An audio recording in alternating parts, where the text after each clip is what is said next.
చాకలి ఐలమ్మ 128వ జయంతి జరుపుకోవడం మాకు ఎంతో గర్వంగా ఉంది.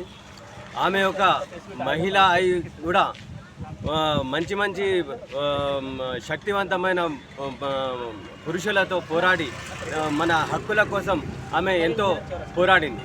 ఇది రాబోయే తరాలకు ఎంతో గర్వంగా ఉంటుంది. ఇంకోటి ఏంటంటే ఆమెను ఆదర్శంగా తీసుకొని మహిళలు కూడా ముందుకు రావాలి ప్రతి విషయంలో. ఇప్పుడు ఇంకోటి ఏమవుతుందంటే మహిళలకు అణిచివేతకు గురవుతున్నారు.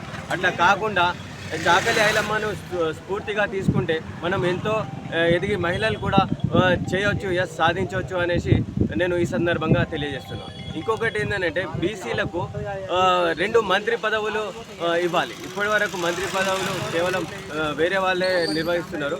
కాబట్టి నేను ఈ సందర్భంగా డిమాండ్ చేసేది ఏంటంటే 2 మంత్రి పదవులు కూడా బీసీలకు ఇస్తే అందరికీ న్యాయం చేసినట్టు అవుతుందని ఈ సందర్భంగా తెలియజేస్తున్నాను. ధన్యవాదాలు.